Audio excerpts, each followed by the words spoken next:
Welcome to our channel Kranti for you. Friends, already మీ అందరికీ తెలుసు మనం విజయవాడ నుండి తిరుపతికి ట్రైన్లో వెళ్ళబోతున్నాం. అందులో ఇది పార్ట్ 3. ఆల్రెడీ పార్ట్ 2 వీడియో మరి పార్ట్ 1 వీడియో కూడా కింద డిస్క్రిప్షన్లో లింక్స్ అనేవి ఉన్నాయి, వెళ్ళి చూడండి. అలాగే సబ్స్క్రైబ్ చేయడం మాత్రం మర్చిపోకండి. చూస్తున్నారు కదా, మనమైతే ఇప్పుడు కొండ అయితే ఎక్కబోతున్నాం. ఇప్పుడు ఆల్రెడీ మనం బస్సులో ఉన్నాం, ఇప్పుడు మనం కొండ ఎక్కబోతున్నాం ఈ బస్సులో. చూస్తారు కదా, ఇప్పుడు తిరుపతి కొండ అందరికీ తెలుసు, తిరుపతి ఎంత ఫేమస్. ఆ కొండపైకి ఎక్కడం అంటే ఇంకా ఫేమస్, అది ఇంకా నడుచుకుంటూ ఎక్కితే అది ఇంకా ఫేమస్. కానీ మనం ఇప్పుడు బస్సులో వెళ్ళబోతున్నాం. ఈ వీడియో నచ్చితే మాత్రం లైక్ చేయండి, షేర్ చేయండి, సబ్స్క్రైబ్ చేయడం మాత్రం మర్చిపోకండి. Welcome to our channel Kranti for you. చూస్తున్నారు కదా, ఇప్పుడు మనం కొండ అయితే ఎక్కబోతున్నాం బస్సులో అయితే ఎక్కువ మంది లేరు, జస్ట్ ఒక 10 నెంబర్స్లో లేకపోతే ఒక 20 నెంబర్, ఒక 20 అనుకోండి, 20 మంది ఉంటారు బస్సులో. ఇప్పుడు మనం తిన్నగా అంటే ఆల్రెడీ రైల్వే స్టేషన్కి వచ్చేసాం, తర్వాత టోల్ గేట్ దగ్గరికి వచ్చేసాం. Toll gate part 2 video end అయింది అక్కడికి. ఇది పార్ట్ 3. ఏది పార్ట్ 3 అంటే టోల్ గేట్ నుండి కొండపైకి, అక్కడ మనం మిగతా అక్కడికి వెళ్ళి ఆలోచిద్దాం. అంతలో మీరు పార్ట్ 2 వీడియో అని చూడకపోయింటే మాత్రం చూడండి. ఇది పార్ట్ 3 వీడియో, ఆల్రెడీ మీరు చూస్తూ ఉన్నారు వీడియోలో. చూస్తున్న తావులో అమ్మరుగుడ్లు మిగతా అంటే జస్ట్ అక్కడ ఉండి వస్తువులను మనకు కనిపిస్తున్నాయి, బిల్డింగ్స్ మొత్తం. కానీ నైట్ టైంలో మనకి ఏమీ కనిపించదు, ఎందుకంటే చీకటి కాబట్టి. చీకట్లో మనకి ఏం కనిపిస్తుంది, చీకట్లో మనకి ఏటీ కనిపించదు. చూస్తున్నారు కదా, కేవలం సిటీ ఒకటే ఫుల్ లైటింగ్తో కనిపిస్తుంది మనకి. చూడండి సిటీ, కానీ నాకైతే అంతగా అనిపించలేదు, ఎందుకంటే మార్నింగ్ టైం వచ్చి ఉంటే మంచి నడుచుకుంటూ వెళ్ళొచ్చు, ఆ సిటీ మొత్తం కనిపించేది, సూపర్గా ఉండేది. కానీ నైట్ టైం రావడంతో మొత్తం పెంట్ అయిపోయింది. అందులో ఇంకా మనము ట్రైన్కి వచ్చాం కాబట్టి ఆ ట్రైన్ ఇంకా లేట్, ఎందుకంటే అది ప్యాసింజర్ ట్రైన్ కాబట్టి అది ఇంకా లేట్ అయింది. చూస్తారు కదా, మనమైతే ఇప్పుడు బస్సులో టక్క వెళ్ళిపోతున్నాం. మధ్యలో వర్క్ అయితే జరుగుతుంది. చూడండి, మధ్యలో వర్కే జరుగుతుంది. మీరు ఎవరైనా తిరుపతి వెళ్ళుంటే అది బస్సులో కొండ కింద నుండి పై వరకు, అలాగ కింద కామెంట్ చేయండి ఎలా ఉంది, మీ ఎక్స్పీరియన్స్ ఎలా ఉంది నాకు కింద కామెంట్ చేసి చెప్పండి. అంతలో నెక్స్ట్ పార్ట్ 4 కూడా ఉంది, ఇదే లాస్ట్ పార్ట్. ఇది పార్ట్ 3 కాబట్టి నెక్స్ట్ ఇంకో పార్ట్ 4 కూడా ఉంది. వీడియో లెంత్ అయిపోతుంది కాబట్టి కట్ చేసి చూపిస్తున్నాను. చూస్తున్నారుగా, మనమైతే కొండ అయితే ఎక్కేసాము. మీరే చూడండి, మన కొండ ఎక్కేటప్పుడు స్టార్టింగ్ కనిపించే ఎంట్రన్స్ గేట్లు మొత్తం ఎలా కనిపిస్తుంది. నైట్ టైం చాలా బాగా కనిపిస్తుంది, అది మీ అందరికీ తెలుసు, ఎందుకంటే మార్నింగ్ కంటే నైట్ ఇంకా చాలా బాగుంటుంది, అది కూడా లైటింగ్తో. చూస్తున్నారుగా, మన ముందే ఒక వ్యాన్ అయితే వెళ్ళిపోతుంది, వ్యాన్ కూడా వెళ్ళిపోయింది, ట్రావెలింగ్ వ్యాన్. చూస్తున్నారుగా, చుట్టూ మొత్తం నైట్ టైం అయితే నాకు చాలా బాగుంది. మీకు ఎలా ఉంది, మీ నైట్ టైం ట్రావెల్ చేసేటప్పుడు మీకు ఎలా అనిపిస్తుందో నాకు కింద కామెంట్ రూపంలో తెలియజేయండి. ఓకే, చూస్తున్నారుగా, మనమైతే ఇప్పుడు గేట్ దగ్గరికి అయితే వచ్చేసాము. ఇదే దీని ఎంట్రన్స్ గేట్, కొండపైకి వెళ్ళేటప్పుడు ఇదే దీని ఎంట్రన్స్ గేటు. మనకి ఆల్రెడీ కింద చెకింగ్ అయిపోయింది కాబట్టి పైన అయితే మనకి ఇంకే చెకింగ్ ఉండదు. డైరెక్ట్ ఇంకెళ్ళడం, బస్ స్టాండ్ దగ్గర దిగడం, అక్కడి నుంచి ఇంకా లోకల్ చూసుకుని వెళ్ళిపోవడం, అన్ని వెంటనే చాలా ఫాస్ట్గా అయిపోవాలి, ఎందుకంటే మన దగ్గర టైం లేదు కాబట్టి. చూస్తున్నారు కదా, నైట్ టైం ఎలా ఉంది వ్యూ, చాలా బాగుంది కదా.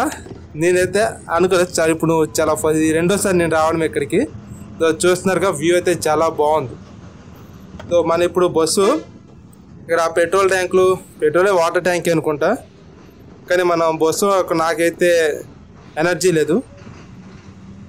చూడండి, వీడియో నచ్చితే మాత్రం పక్కాగా సబ్స్క్రైబ్ చేయండి.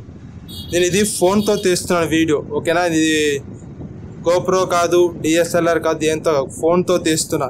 అది కూడా నా ఫోన్ క్వాలిటీ వచ్చేసరికి 48. ఓకే, కానీ నైట్ టైం జర్నీ ఎలా ఉంటుందో నాకు బాగా తెలుసు, చాలా బాగుంటుంది నైట్ టైం జర్నీ. నేను కూడా ఫస్ట్ టైం వచ్చేటప్పుడు నైట్ టైమే వచ్చాను, అది కూడా సేమ్ ట్రైన్కి వచ్చా, అది కూడా ప్యాసింజర్ ట్రైన్కి వచ్చా. చూస్తున్నారుగా, వర్క్ అయితే అవుతుంది, మొత్తం వర్క్ అయితే అవ్వట్లేదు అనుకోండి, అంటే మొత్తం రూమ్స్ అయితే ఎక్కువ ఉన్నాయి. మనకైతే ఇంకా రూమ్స్ దొరకలేదు కాబట్టి మనము ఎలాగైనా బయట లాకర్స్ తీసుకొని లాకర్లో ఉండాల్సిందేని.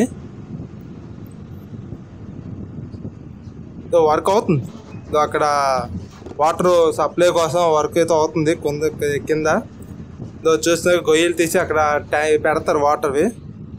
ఇక ట్రావెల్వి అవి ఇవి తొక్క తోలు అవన్నీ మనకు వద్దమ్మా, మనం ఇప్పుడు డైరెక్ట్ వెళ్ళిపోయి అక్కడ బస్ స్టాండ్ దగ్గర దిగేసి తర్వాత ఇంకా మనము నెక్స్ట్ ఏం చేయాలో ఆలోచిద్దాం. మనమైతే ఇప్పుడు ఆల్రెడీ దగ్గరికి అయితే వచ్చేసాం. చూస్తున్నారు కదా, దగ్గరికి అయితే వచ్చేసాం ఆల్రెడీ. కానీ ఇంకా అక్కడక్కడ దిగుతూ రెడీ అవుతుంది, అంటే వర్క్ అయితే అవుతుంది. ఇంకా నెక్స్ట్ ఇంకా చాలా ఫాస్ట్గా ఇంకా ఎక్కువ బిల్డింగ్ అయితే రాబోతున్నాయి. ఇంకా తిరుపతి అంటే నెక్స్ట్లో అదో రేంజ్లో ఉంటుంది తిరుపతి. ఇంకా ఇక బస్సు అయితే ఇక్కడ ఆపాడు, ఇంకెవరో దిగుతారు ఇక్కడ. ఎందుకంటే బస్సులో ఒక 15 మంది అంతా దిగిపోతారు ఇక్కడ, ఎక్కువ మంది దిగుతారు ఇక్కడ. ఎందుకంటే నేను చూస్తున్నాను కాబట్టి చాలా ఎక్కువ మంది దిగిపోతున్నారు. వీడియో లెంత్ అయిపోతుంది కాబట్టి వీడియో కట్ చేస్తున్నాను.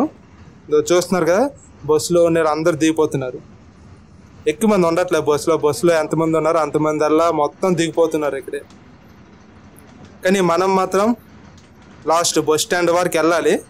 బస్ స్టాండ్ దగ్గర వెళ్ళి అక్కడ దిగి అక్కడ నుండి వేరే బండి పట్టుకొని అప్పుడు అక్కడికి వెళ్ళాలి. ఓకేనా? వీడియో నచ్చితే మాత్రం లైక్ చేయండి, షేర్ చేయండి, సబ్స్క్రైబ్ చేయడం మాత్రం మర్చిపోకండి ఫ్రెండ్స్. ఇలాంటి వీడియోలు మీకు మళ్ళీ వస్తాయి, కానీ దీనికన్నా ఇంకా బెటర్గా ఇంకో ఎక్స్పెరిమెంట్గా చాలా కొత్త వీడియోస్ ఇంకా రాబోతున్నాయి ముందు ఇంకా. అందుకే మీరు సబ్స్క్రైబ్ చేయండి, పక్కన బెల్ ఐకాన్ని ట్యాప్ చేయండి, అలాగే లైక్ చేయండి, షేర్ చేయండి. ఈ వీడియో మీ ఫ్రెండ్స్ అందరికీ షేర్ చేయండి. ఓకేనా? అలాగే కింద ఇన్స్టాగ్రామ్ లింక్ ఉంది, టెలిగ్రామ్ లింక్ ఉంది, వాట్సాప్ గ్రూప్ లింక్ కూడా ఉంది. మీరు ఎవరైనా జాయిన్ అవ్వాలనుకుంటే జాయిన్ అవ్వచ్చు. ఓకే, ముందుగానే అందరు చెప్తున్నాను, వెల్కమ్ టు అవర్ ఛానల్. చూస్తున్నారు కదా, ఇక్కడ అక్కడక్కడ వర్క్ అయితే జరుగుతుంది. మనం ఇప్పుడు ఎంత ఫాస్ట్గా వెళ్ళిపోతే అంత బెస్ట్. ఆల్రెడీ 12 అయిపోయినట్టు ఉంది. చూస్తున్నారు కదా, మనమైతే ఇప్పుడు బస్ స్టాండ్ దగ్గరికి అయితే వచ్చేసాము. ఇదే తిరుమల బస్ స్టాండ్. ఇక్కడ ఎక్కువ ఎలక్ట్రికల్ బస్సులు ఎక్కువ ఉన్నాయి, ఎందుకంటే నేను తాళ్ళు వచ్చి చూశాను కాబట్టి ఎక్కువ మొత్తం ఎలక్ట్రికల్ బస్సులు ఉన్నాయి. అది కూడా మనం ఎక్కువసేపు ఆగనవసరం. బస్సులోకి 20 టికెట్లు 10 టికెట్లు అయితే చాలు, బస్సు వెంటనే వెళ్ళిపోద్ది. ఇక్కడ మన ఊళ్ళో కాదు. చూస్తున్నారుగా, మనమైతే బస్ స్టాండ్కి వచ్చేసాం. ఇక్కడ ఎక్కువ బస్సులు ఉన్నాయి. ఇది ఒక ఊళ్ళో ఉంది, తిరుపతి మొత్తం చాలా ఎక్కువ బస్సులతో ఉన్నాయి. మనమైతే ఇప్పుడు బస్సు దిగి కిందకి వెళ్ళి మనం ఇంకా నెక్స్ట్ ఎక్కడికి వెళ్ళాలి ఏంటి మొత్తం మాట్లాడాలి. ఇంకా దానికి ముందు మనం ఇంకా భోజనం చేయాలి. అదే భోజనం కూడా ఉంది, భోజనం కూడా చేయాలి కాబట్టి ఇంకా నెక్స్ట్ ఏం చేయాలో ఆలోచిద్దాం. చూస్తున్నాక మనమైతే ఇక్కడ బస్సులో అందరూ దిగిపోతున్నారు. ఇక్కడ మనం కూడా దిగిపోతాం. చూస్తున్నారు కదా, మొత్తం చీకటి, ఫుల్ చీకట్లో అడ్వెంచర్. నెక్స్ట్ నేను ఎలాంటి వీడియో చేయాలో మీరు నాకు కింద కామెంట్ చేయండి. ఆ వీడియో నేను చేయడానికి ట్రై చేస్తా. మీరు ఏ వీడియో అంటే ఆ వీడియో, ఛాలెంజ్ అయితే ఛాలెంజ్, ఎక్స్పెరిమెంట్ అయితే ఎక్స్పెరిమెంట్, ఏ వీడియో కంటే ఆ వీడియో నేను చేయడానికి ట్రై చేస్తా. చూస్తున్నారు కదా.